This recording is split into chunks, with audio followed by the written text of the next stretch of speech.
இந்த வீடியோவில் நீங்கள் பார்த்தீங்கன்னா ஒரு தொழிற்சாலையில் இருக்கக்கூடிய டிரான்ஸ்ஃபார்மரில் தீ பிடிச்சிருது. இந்த மாதிரி பிடிச்ச தீயை அணைக்கிறதுக்காக தீயணைப்பு படைவர்கள் வந்து அந்த தீயை அணைச்சிட்டு இருக்கிறது நம்ம பார்க்குறோம்.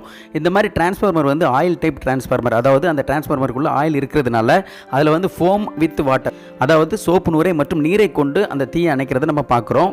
இந்த மாதிரி தொழிற்சாலையில் இருக்கக்கூடிய டிரான்ஸ்ஃபார்மர் யார்டில் ஒரு டிரான்ஸ்ஃபார்மருக்கும் மற்ற டிரான்ஸ்ஃபார்மருக்கும் நடுவில் ஃபயர் வால்னு ஒன்று இருக்கும். இந்த ஃபயர் வால் எதுக்காக அப்படின்னு பார்த்தீங்கன்னா, இப்போ பார்த்தீங்கன்னா ஒரு டிரான்ஸ்ஃபார்மரில் தீ பிடிச்சிருச்சு. இந்த தீ மூலமாக பக்கத்தில் இருக்கக்கூடிய டிரான்ஸ்ஃபார்மர்லேயும் தீ பரவாமல் இருக்கிறதுக்காக இந்த மாதிரி ஃபயர் வால் வந்து கொடுத்துருக்காங்க. இந்த ஃபயர் வால் இருக்கிறதுனால தான் பக்கத்துலேயும் டிரான்ஸ்ஃபார்மர் இருக்குது, அதுலேயும் ஃபுல்லாக ஆயில் நிரம்பி இருக்குது, அதில் தீ பிடிக்காமல் இருக்குது. அதே நேரத்தில் இந்த ஆயில் டிரான்ஸ்ஃபார்மர் வந்து பார்த்தீங்கன்னா கிட்டத்தட்ட ஆயிரக்கணக்கான லிட்டரில் ஆயில் இருக்கும். இந்த இடத்துல நீங்கள் பார்த்தீங்கன்னா கிட்டத்தட்ட 3 லொக்கேஷனில் இருந்து இந்த ஃபயர் ஃபைட்டிங் பண்ணுறது நம்ம பார்க்குறோம். நிறைய ஃபயர் எக்ஸ்டிங்யூஷர்ஸ் வேறு யூஸ் பண்ணியிருக்காங்க. இந்த மாதிரி டிரான்ஸ்ஃபார்மரில் தீ பிடிச்சதுன்னா உடனே அணைக்கிறது ரொம்ப கஷ்டம். ஏன் அப்படின்னா அதில் இருக்கக்கூடிய அளவுக்கு அதிகமான ஆயில் இருக்கிறதுனால அதில் வந்து தீ பிடிச்சிக்கிட்டே இருக்கும். நம்ம எவ்வளோ அணைச்சாலும் அதை அணைக்க தீ பிடிச்சிட்டே தான் இருக்கும்.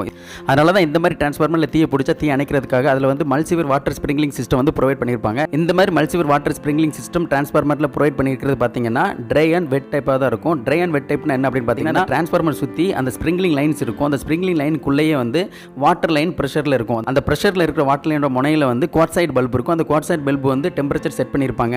சப்போஸ் வந்து 30 டிகிரி 60 டிகிரி 90 டிகிரி அப்படின்னு சொல்லிட்டு டெம்பரேச்சர் வந்து செட் பண்ணியிருப்பாங்க. சப்போஸ் அந்த டிரான்ஸ்ஃபார்மரில் தீ பிடிச்சி அந்த ஹீட்டில் அந்த பல்ப் வந்து உடையுதுன்னு வச்சுக்கோங்களேன். உடஞ்ச உடனே அந்த லைனில் இருக்கிற தண்ணியோட ப்ரெஷர் ரிலீஸ் ஆகிறதுனால டெலிஜ் வால்வ்னு ஒன்று இருக்கும். அந்த டெலிஜ் வால்வ் வந்து ஆக்டிவேட் ஆகி அந்த டிரான்ஸ்ஃபார்மர் சுற்றி இருக்கிற ஸ்ப்ரிங்க்லிங் லைன் மூலமாக வாட்டர் வந்து ஸ்ப்ரே ஆகும். வாட்டர் ஸ்ப்ரே ஆனவுடனே அதில் பிடிச்சிட்டு இருக்கிற தீ வந்து அணைஞ்சிரும். அதே மாதிரி இந்த மாதிரி டிரான்ஸ்ஃபார்மரில் டெம்பரேச்சர் வந்து மானிட்டர் பண்ணுறதுக்கு டெம்பரேச்சர் கேஜ் இருந்துகிட்டே இருக்கும். சர்டன் டெம்பரேச்சருக்கு மேலே போகும்பொழுது ஆட்டோமேட்டிக்காக அந்த டிரான்ஸ்ஃபார்மர் வந்து ட்ரிப் ஆயிரும்.